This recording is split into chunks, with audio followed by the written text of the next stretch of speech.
When you see a band perform on stage, you see the lead singer in front, guitarist is towards the right side, pianist is on the left side, drummer is right at the back but at the center, and you see all these different placements of instruments on stage. Now, how can you depict that kind of depth in your mix? You need to make your singer stand in front but your guitarist at the back, the lead solo electric guitar maybe on the left side, pianist on the right side.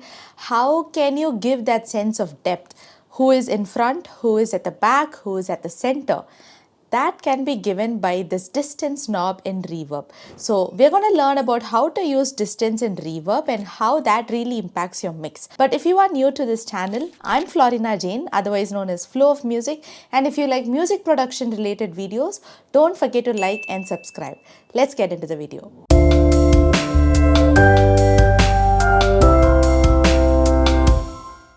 This is the music piece.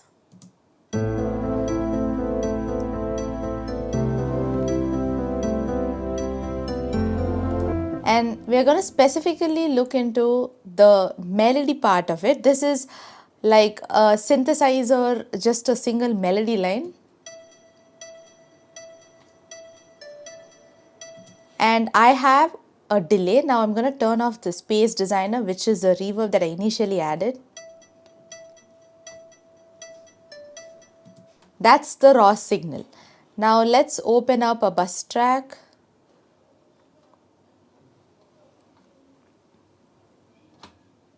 Now I have Chroma Verb open. We can use the default preset itself in order to try out this. So over here you have distance knob. Now I want to give a lot of decay for this example. So I'm going to push it to 5 seconds. I'm going to push the sends into it.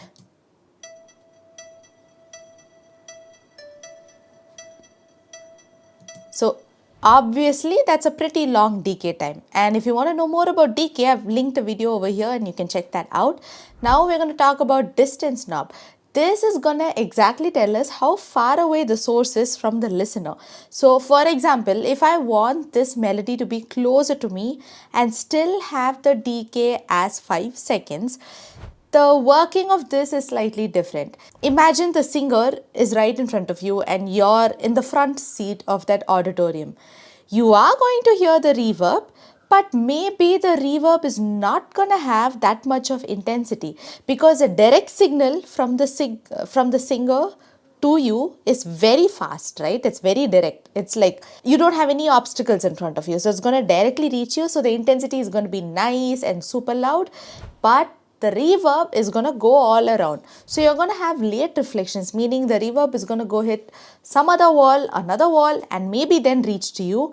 And by that time, the intensity will go off, right? So you are going to hear the reverb, but not with that much of intensity. So I'm going to push this distance knob to a lesser percentage, which means you're closer to the source. Now listen to it.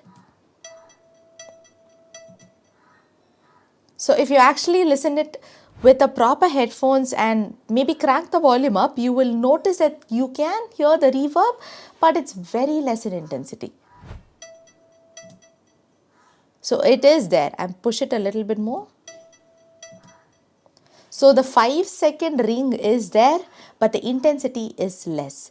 I'm going to push the distance higher to 80% now, which means if you think about the source standing far away from you, you're going to hear the source, the dry signal, but you might hear the reverb in that same intensity because both are almost at the same distance. So the reverb might start to overpower. So that's what you're going to hear in this track.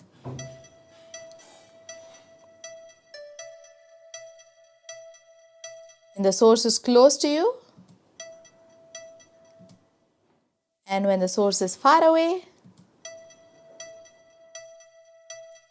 So we've not changed the decay on both these cases. Decay is still the same. It's just that the way the reverb acts, the characteristic of that reverb changes a little bit when you move your source from the listener. Now, how can we apply this method in a proper mixing track when you have these 5 instruments? A lead singer, piano, guitar, drums and bass. If you want the lead singer to be closer to you, keep the distance knob less so that it sounds very intimate and close by. Whereas when you want the pianist and the guitarist to be spaced out and to the left and the right respectively, push the distance a little more, 50% or so, or 40% would do, and pan them accordingly to the left side and right side. With respect to the drums and the bass keep it in the center because you're not going to pan the bass, it's going to sound weird. But distance is up to you because you want to use a little bit of reverb maybe on a bass track just to make sure the bass track is sitting well with the overall music part of it. But with that little bit of reverb itself, don't go really high on the distance because then it might sound slightly odd because we're dealing with low frequencies. So push it maximum to 30 and see how it sounds, or 40 and see how it sounds. Again, in terms of the drums, when you deal with the kick, keep it in the center, everything else pan them around, and for a distance perspective, push this knob around, and then you will start to realize that you're getting the liveliness out of your mix rather than everything just staying in one line at the same distance. That's not going to give any feel to your music. So if you give this depth to your mix, then it is going to sound good. So I am working with this track, and this is the same track I showed you for my previous video as well, but we have another new section to the song and it's still building up. So I have to work a lot with reverb for this track, but that's all that I want to leave with you today. This is how you use distance in your track. Try it out on your projects and let me know if that works. Comment them below and I will be happy to read your comments. Thank you so much for watching this video, and I'll see you guys in the next one.